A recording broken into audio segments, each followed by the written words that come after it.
Hello, people. This is Mac with Mac Commentary.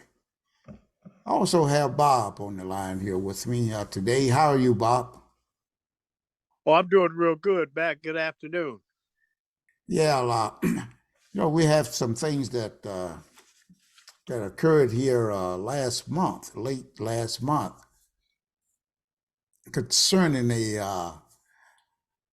a woman and a black woman and her husband uh, were shopping at a store in Los Angeles County, and her husband they had arrested him, and the husband had told them not to slam her because she had cancer. Now, new footage has emerged for those who haven't been following this, showing the moment a Los Angeles police officer grabbed a woman with cancer by the neck and slammed her to the ground outside a grocery store before pepper spraying her. The unnamed sheriff office deputy threw the woman to the ground and put his knee on her neck after she filmed him and another officer arresting her husband for allegedly shoplifting on June 24th. Police say they responded to a call about an in-progress robbery at the Winco Foods in Lancaster when they came across the couple who they claim were the suspect, had the suspect's description. The suspect, his wife, was taking a video of the incident, and one tall officer got really angry because I overheard one state that that's his wife over there, and this angry cop walked up on the woman and slammed her down on the ground, as you will see in this video. The husband said, "Don't slam her down like that. She has cancer." And the video of the incident shows the woman saying, "You can't touch me," as the deputy heads towards her before he grabs her by the neck and slams her to the ground. As he wrestles her on the ground, the cop says, "Stop or you're going to get punched in the face." The deputy then pepper sprayed the woman, who then says she couldn't breathe and that the deputy was putting his knee on her neck. And you can hear the deputy say, "All you had to do was listen." "I didn't do anything," the woman said. Now, the Los Angeles County Sheriff's Department said they have opened an investigation into the incident for excessive use of force. And the two officers have been assigned from field duty pending further administrative review. Bob, let's take a look at that video. Get down, dude. Get out. Put your hands on the hood. Put your hands on the hood. Put your hands on the hood. Put your hands on the hood. Put your hands on the hood. Put your hands on the hood. Listen, have a seat then. Have a seat. Have a seat. Have a seat then. Have a seat. Have a seat. Have a seat. They approached us first, man. Hey, Kirk, I'm making contact now. He's on. Get down. Sit down, dude. We'll figure this out. We ain't getting wrong. I told him what you want. Well, if you sit down, we'll figure that out. Why not sit down? We just walked out. Can you just have a seat on that rock?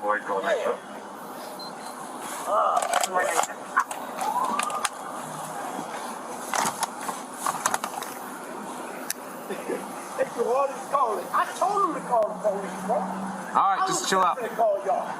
But look, can I stand up? Hold on, dude. Look, I waited for you. I could have took over and get over. Kirk. This is a mound, and the female's gonna be in the I stand car. up with my cake, sir. Just have a seat, dude. The dude was talking crazy, man. What's going on, He dude? got the camera, bro. He come up, I need ordering some shit, right? Just relax. We're gonna pat you down, buddy. Big dog. I don't have nothing. They say there was weapons. We don't know that. Man, I don't have nothing, brother, but a pack of cigarettes. See, there go this. Now what? I'm not even being resistant. That's life over there. Huh? All right, dude. Wait, man. I'm not under arrest for what? You're not under arrest. You're being detained. Detained for what? For what? Dude, calm down. What have I done? I haven't stolen no gun. Man, I can bust loose. Why y'all doing this shit, man? They gonna tell I'm breaking on. Now you can't touch me. Hey, wait, don't tell me you do that to my wife. Come on, Have a man. seat. Why you doing this to me, man? Calm down. We haven't did nothing. Dude, See, deputy's gonna volunteer to fight. I'm not gonna fight you, man. You put in my Have a wife, she got seat. cancer. She got cancer, man. All right, dude. Man, come on, bruh. I'm not gonna fight with a deputy. You cool. Hey, you a deputy, you cool, bro. I'm not gonna Calm fight down, with you. dude. I calm down. You shut up. Can I shut up? No. I'm on sticky ass bushes, man.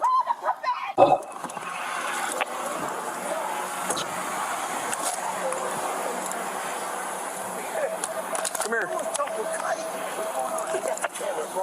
He come, I need ordering some shit, right? We're just gonna pat you down, buddy. Big dog. I don't have nothing. Okay, relax. We don't know that. Man, I don't have nothing. Okay, we're just But gonna a pack pat of you cigarettes. See, there go this. Now what? I'm not even being resistant. Life over there. Huh? All right, dude. Wait. No, man. I'm not, wait. No, I'm not under arrest for what? You're not under arrest. You're being Well, why are you detained for what? For what? Listen. What have I done? I haven't stolen a birthday cake. Man, I can bust loose. Why y'all doing this shit, man? Boss, why y'all doing all this? Dude, relax. Or you're gonna That get put man down. was threatening me, man. Dude, just. Man, my wife's a paralegal. My arm is fucked up, man. My arm is fucked up, man. I'm telling you, tell I'm breaking on my arm. No, you can't touch me. You can't touch me. Get down on the ground. What are you? Get on the ground. It's already on YouTube Stop. Live. I don't I'm give. gonna- Stop. Motherfucker, stop. Stop. You're gonna get punched in the You face. punch me and you're gonna get sued too. You already got sued. I got it on camera. Oh no! Stop. I Turn got around. it on camera. Get your neck off my. I can't breathe. Hey, we're in a fight at the I can't Winco. breathe. It's no fight. You threw me down to the ground. Stop manhandling me. I didn't do nothing. You threw me down. Call the commander. Call the commander. Hands behind Call your the back. commander. Stop twisting my arm. Put your hands behind your back.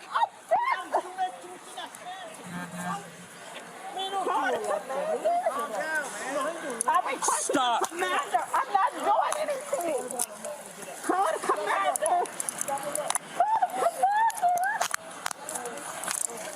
Give me your hand. Give me your hand. I got my prescription glasses. I don't care. Eye surgery. Put your hand behind your Wait a back. minute, let me get my You're gonna get sprayed again. glasses out my hand.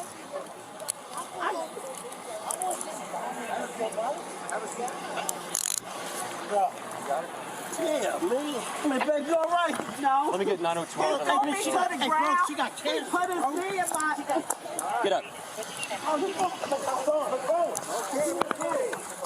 I can't see anything. Why are you manhandling me? Because you were being detained. Now you mad because I put it on YouTube Live and they saying everything. Let's go. That's why you mad. Let's go. Stop fighting. I'm not fighting.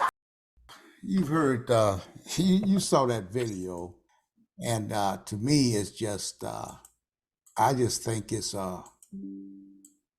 downright sad to see this type of thing still happening today in our society. And what do you think about that video, Bob? Well, back, I did look at the video. I looked at the entire video, and it just further solidifies in my mind the fact that we, as Negroids in America, think that we're entitled to the same rights and privileges that the Caucasoid has, and we are. I mean, according to the written law, that's a fact. But in reality, we're not. I got to thinking after I looked at that video, most of us Negroids think, at least I know I used to be this way. When you encountered a Caucasoid, you were encountering another human being that looked at you as a human being. But I've come to realize over the years that that's not true. 8 out of 10 Caucasoids that you encounter on a daily basis see you as nothing but a nigger. Now, that's a fact, and it's a hard fact, and a lot of us don't want to accept it. So when the people were put out of that store, allegedly for trying to help the manager and capture someone who was apparently engaged in robbery or theft or something. The man said he encouraged the manager to call the sheriff or the police, and the police came. Here he was as a Negroid trying to be a good American citizen, give me liberty or give me death. And when he exited the store and was standing out there waiting for the law enforcement to come, the first thing, and they're probably among those 8 Caucasoids. And you got to think about this. There's 300 million Caucasoids and 40 million Negroids in America. So if 80% of the Caucasoids see you as nothing but a nigger, that's 240 million Caucasoids. You encounter them every day, whether you're in the supermarket, the drugstore, catching a bus, catching a cab at the airport, wherever you are, they're a part of that 240 million. So when these Negroids exited the store waiting for the sheriff drives up. He's a part of that 240 million, and he sees these 2 niggas standing outside the store, and he said, "Get up, put your hands on the hood, nigga." He didn't say nigga, but that's what he was thinking. And the Negroids thinking, well, why is he treating me this way? I tried to be a good American citizen. The reason he's treating you that way is because he doesn't see you as an American. You're not an American. You're just another nigger. But we don't want to accept that. If I ran this same thesis in an auditorium to 100% blacks, they would boo me off the stage because they don't want to hear that. We don't want to hear it. Well, let me say this back. Over my 83 years in this country, I've come to that reality. I've stopped being naive about who I am. I'm just another nigger until I get bigger. And when I get bigger, I'm just another nigger. So those people shouldn't expect any sorrow. I went back and I looked at that video you and I did on Oklahoma. The attitude of those people in Oklahoma, and I come from Southeast Oklahoma too. Burkirton, Texas is not, Burkirton, Oklahoma is not too far from where I was born. But I come to realize that most of us are in denial. Either that or we're awfully naive in 2023. But it's the same today as it was 75, 100 years ago. As a matter of fact, it's getting worse. So when I see this kind of stuff going on, it just fortifies in my mind the fact that, Bob, you're right about what you're thinking. My God and my understanding is helping me with these realities. I stopped, the one thing that, and I'll say this and shut it down.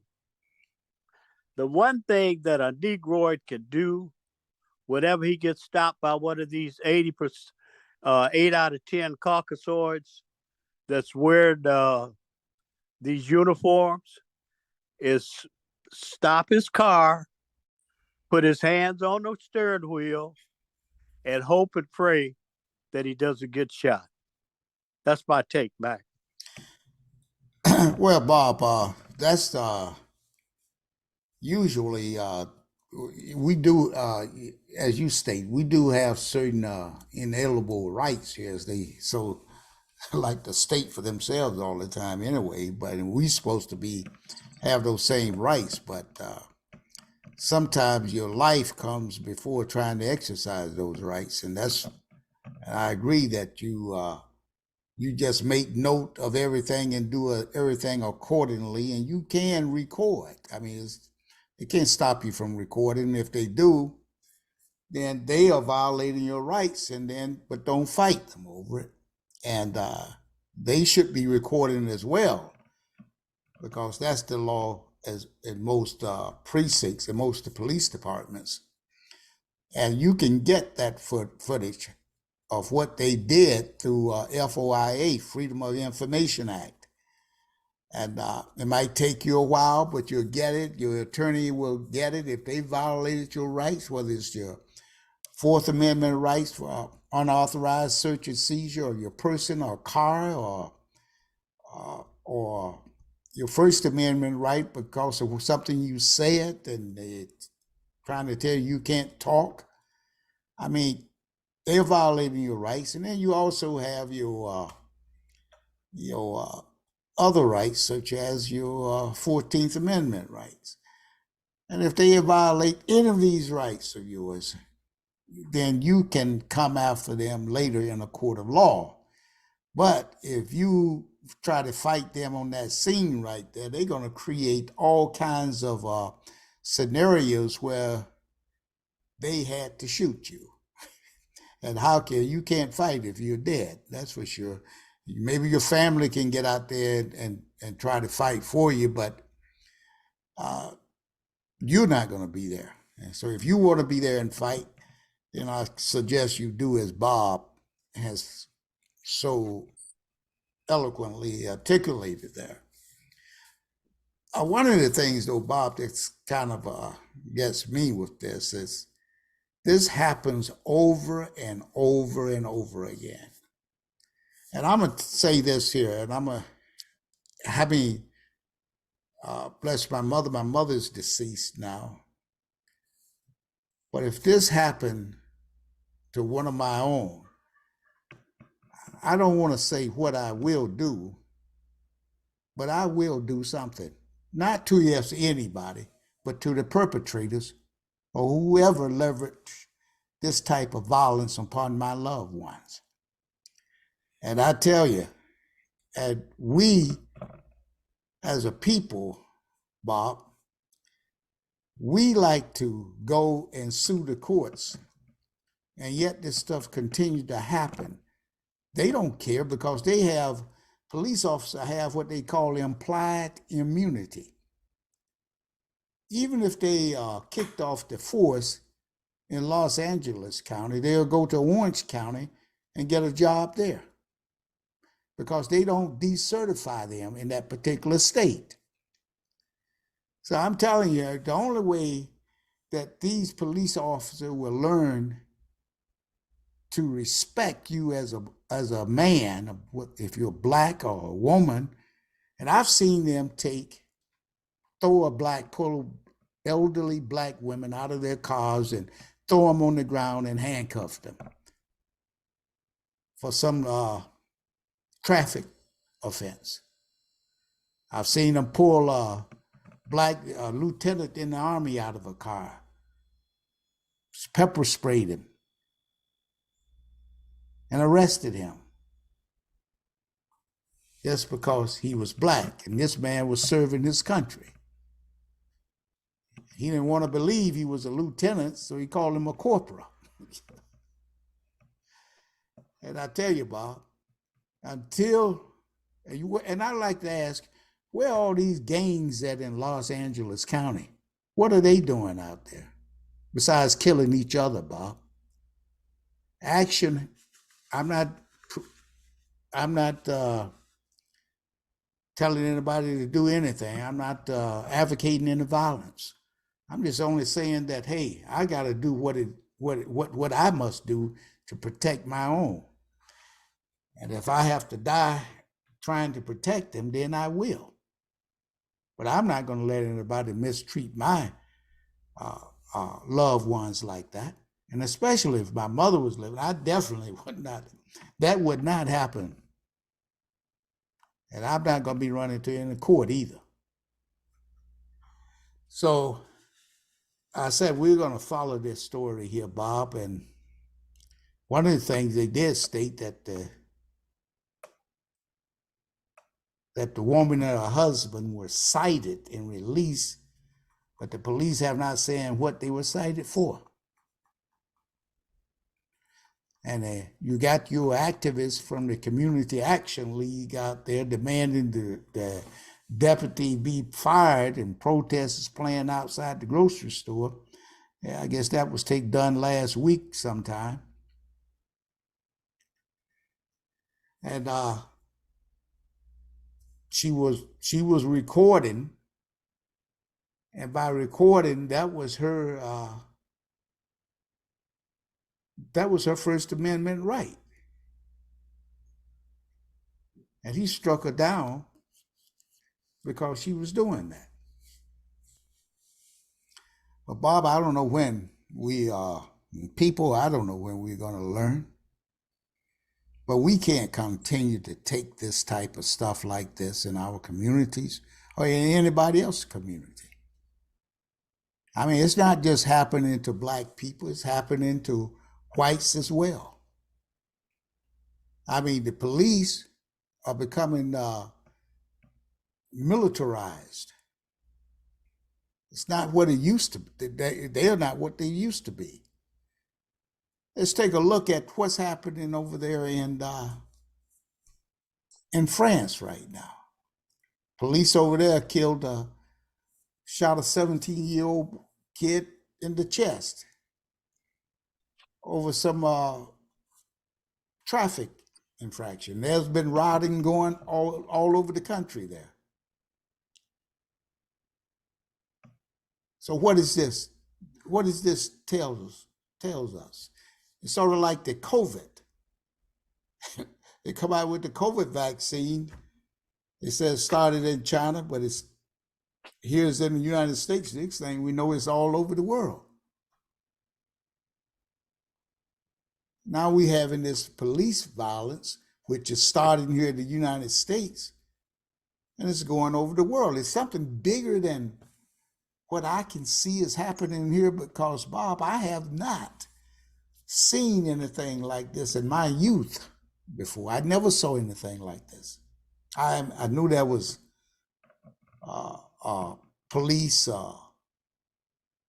tyranny going on back then, but they never bothered me as a youth.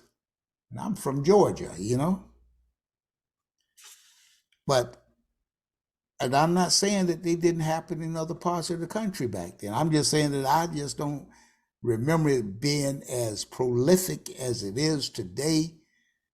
And when you look at these policemen today, when I was in the military, we had uniforms, we had backpacks, we carried a weapon. But these policemen they have more body armament and more other type of equipment on them than we did as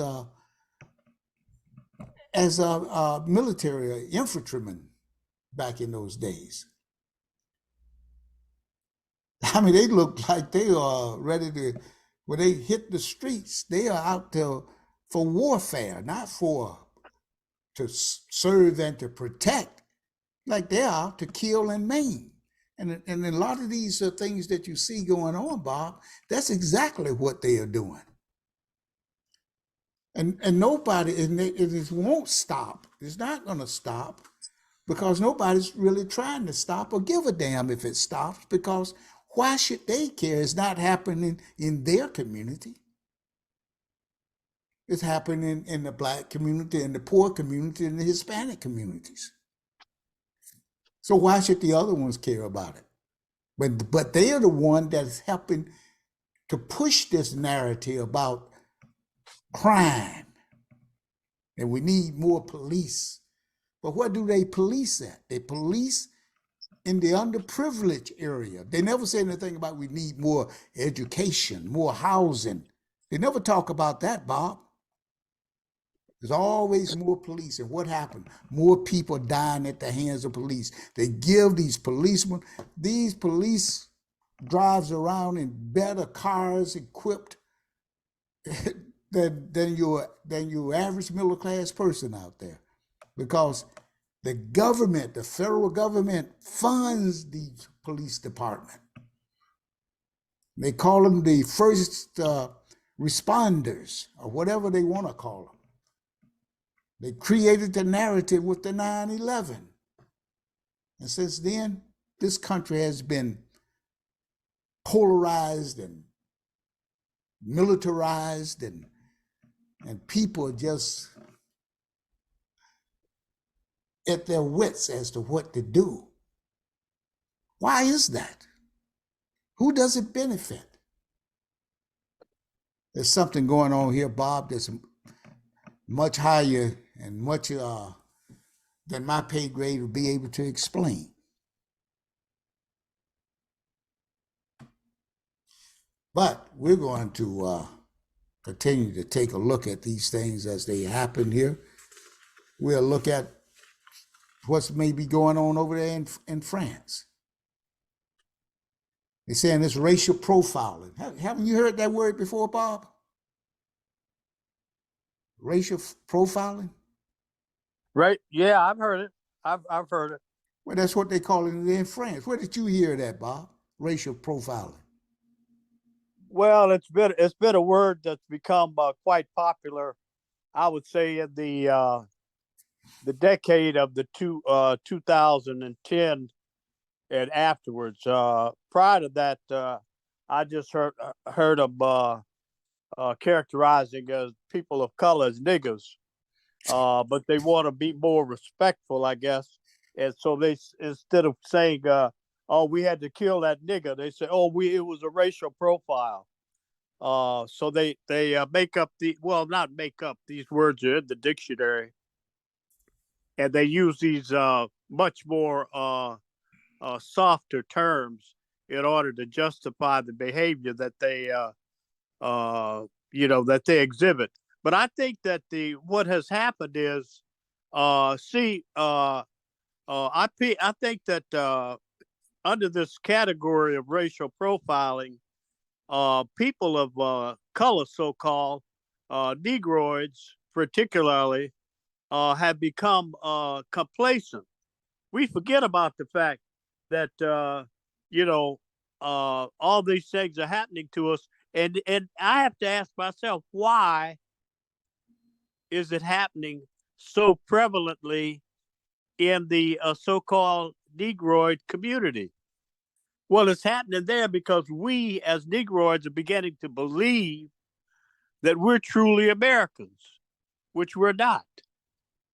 We're not really Americans because, as Malcolm said, you don't catch hell because you're a Catholic, and you don't catch hell because you're a Baptist or a Muslim, and you sure don't catch hell because you're an American. Because if you was an American, you wouldn't catch no hell. You catch hell because you're a nigger, and you're going to keep catching hell, and it's going to continue getting worse. And until I woke up to that reality and stopped being naive about my circumstance in America, which today is fine with me. I mean, I think everything is peaches and cream, because I know that these brothers and sisters out here that are being thrown to the ground, shot like a moving target, the 8 out of 10 crackers that are shooting them see them as nothing but low-life niggas. And that's not going to change. Like you said some time ago, that's going to exist for 1,000 years. And that's the way it is. And, I accept it. I accept those things I cannot change. I change those things I can. And today, I have the wisdom to know the difference. That's my take back. Well, that's awesome, Bob. And we must admit that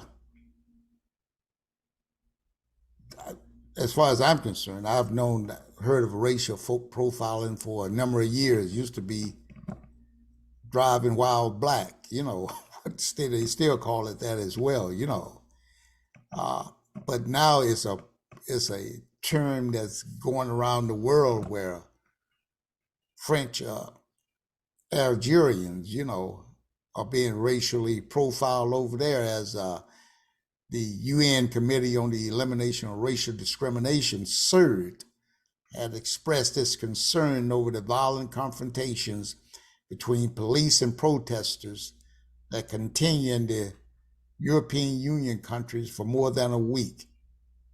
The body made a number of recommendations to the state regarding racial profiling and excessive use of force by law enforcement officials. Now, we've got the same thing going on over in France. This just occurred here where they killed this young man over there somewhere around June 26th. And they had this violence that erupted on June 27th. It was after they shot and killed this French Algerian teenager when he refused to comply at a traffic stop in the Paris suburb of Nanterre. Now, that's pretty much like what you were saying, Bob. Just comply, and they won't shoot you, right? At least you hope they won't.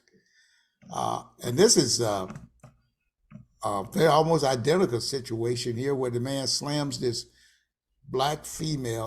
elderly black female on the ground, threw her down like a wrestler with the WWE or whatever they call it. Threw her down on the ground, got down on top of her, twisted her arm behind her, put his knee on her neck and her back to hold her down because she did not comply by shutting the camera off. For whatever reason that he decided and here he's a tall, above average, average weight, white male, stocky built, at least very much overshadowing this woman, that's for sure.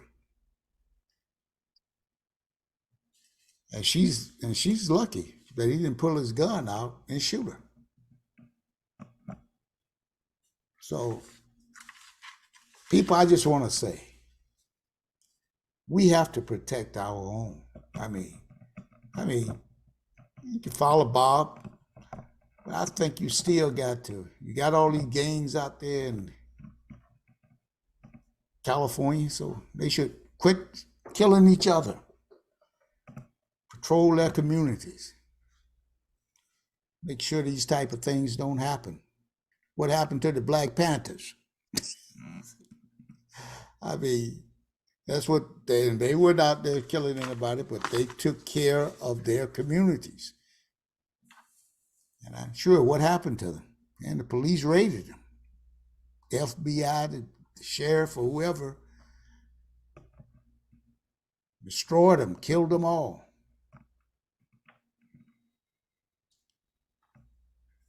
But things have changed somewhat today.